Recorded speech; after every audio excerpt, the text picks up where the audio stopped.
Sydney most definitely does not have a shortage of public transportation.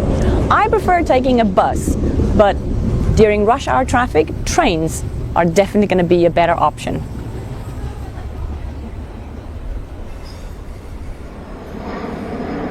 The Sydney Commuter Railway serves 178 stations over 815 kilometres of track. The trains operate around 20 hours a day with a break between midnight and 5 a.m. During these hours you can catch a night bus. There are three ways that you can get a ticket. You can either go to a ticketing clerk and ask them to issue you a single journey ticket to your destination. If there's no ticketing clerk, then you can go to the vending machine and buy a ticket yourself.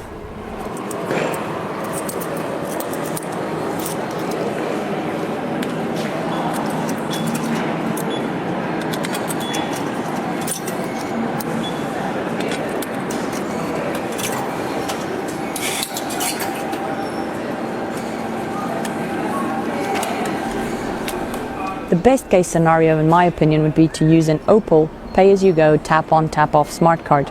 This is a contactless smart card that you use on most of the public transportation in New South Wales. You can grab an Opal card right at the airport as you arrive, or at selected stores around the city. I don't often get confused when taking public transport, but the Sydney trains sure gave me a run for my money.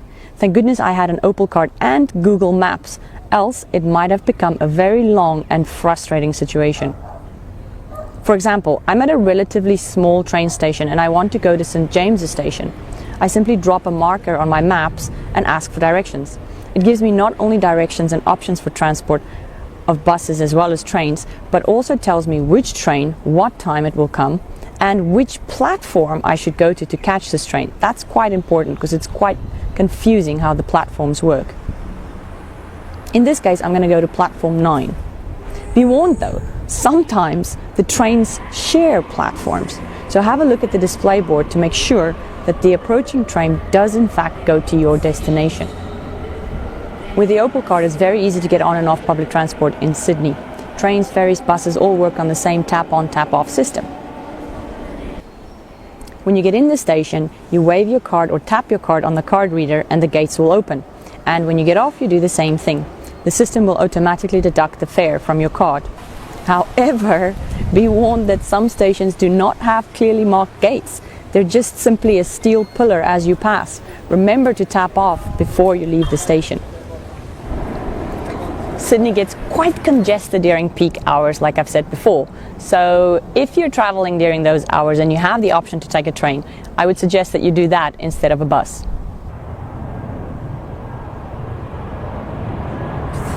Planes and trains and everything going over at the same time.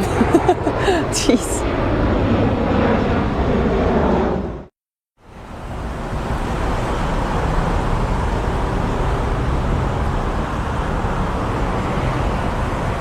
So this is an Opal card.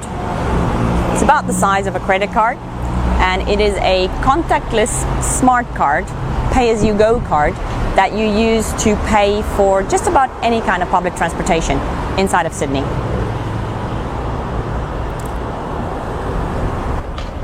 You can get your Opal card right as you arrive at the airport, and you can use it right away to take the airport link from the airport to the city.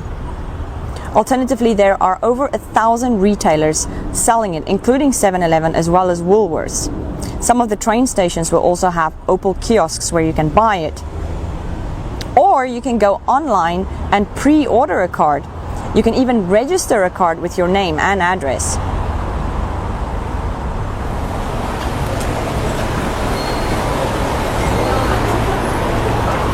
There's more than one benefit by using this card. The most obvious is the ease and convenience. No need to stand in line to try and purchase a ticket and figure out how much you need to pay and where you're going. Simply tap or swipe the card in front of the card reader at the train station or the bus or the ferry terminal. The gate will open and you're good to go. When you get to your destination, again tap off before you leave the station. Some of the stations don't have gates, they just have card reader pillars. So make sure that you find that pillar and tap off before you leave. Another benefit of this card is that they have great special deals, weekly deals as well as daily. For example, they cap your travel expenses per week. And since I was traveling around all week long on the card, by Friday I'd already reached that cap. So most of my Saturdays and Sundays traveling inside Sydney was free. If you're gonna recharge your card with a credit card, it's really easy. You can do it at almost every train station. You'll find a little Opal kiosk and you can just recharge it with your credit card. Alternatively, if you want to use cash, you'll have to go to a certified kiosk or a retailer and give them cash and they'll top it up for you.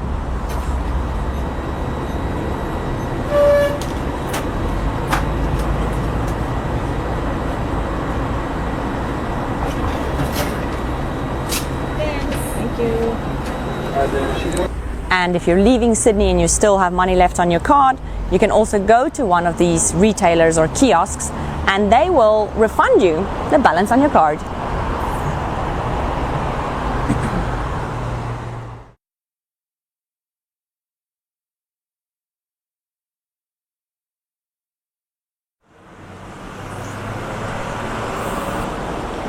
Sydney is a very pedestrian-friendly city. You're definitely going to do a lot of walking in the city, so best you bring a nice pair of shoes. That being said, they also have a nice selection of public transport to choose from.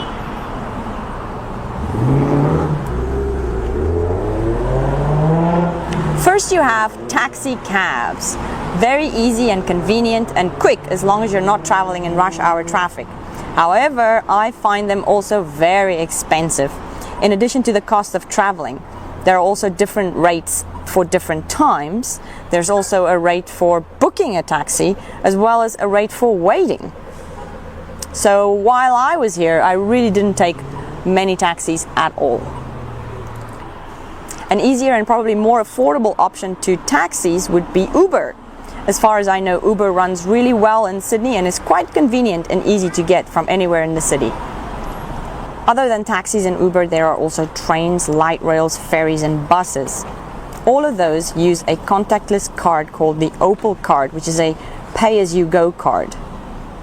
You can get this card at the airport, at 7-Eleven, Woolworths and at a bunch of retailers and kiosks, as well as some train stations. Sydney trains are, for the most part, very reliable and very affordable. But due to the size of this city, you're most likely might still have to take a bus or walk a bit from the station to your destination. The trains here are slightly more complicated to navigate than trains I've taken in other countries. Also, some of the trains share platforms. So even if you make it to the platform where you need to be, you still need to look at the display board to make sure that the next train coming is in fact the train that you want to take. My saving grace for taking trains and any kind of public transportation actually in Sydney was Google Maps. Not only does it give you the times of departure, but also shows you the platforms of departure. There's also a little train that runs in the west of the city. It's called the light rail. I took this from Central Station, and again I had issues finding where this little train took off from, but eventually I did find it, and once I was on the light rail, it was actually a very enjoyable and fun ride. It's a bit like a tram, and it runs through the streets of the city, so you have a nice little view as you're on the train. My favorite mode of transport for sure was buses. There was a bus station right outside of where I lived, and with the help of Google Maps, I could plan and find exactly which times to depart and which buses to take.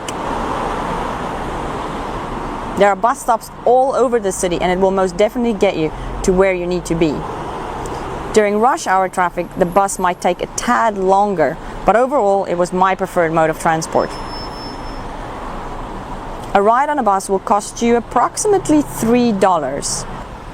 If you do need to take transportation after hours, they also have something called night buses. There are fewer night buses than day buses, and they also stop at fewer stations, but they will probably still get you within a fraction of the cost of where you need to be than a taxi, for example. The most fun you'll have traveling around the city, I reckon, will be by ferry. Most of the ferries run from Circular Quay, and they go to Manly, they go to Watson's Bay and a couple of other places. It's very convenient and very picturesque, and it's definitely something that you should try if you're in Sydney. The nice thing about public transport in Sydney, besides the fact that it is convenient and safe and clean, is if you're using your Opal card, there's a cap on it, a weekly cap. So for example, in my case, I already reached that weekly cap by Friday. So most Saturdays and Sundays while I was here, I was traveling for free.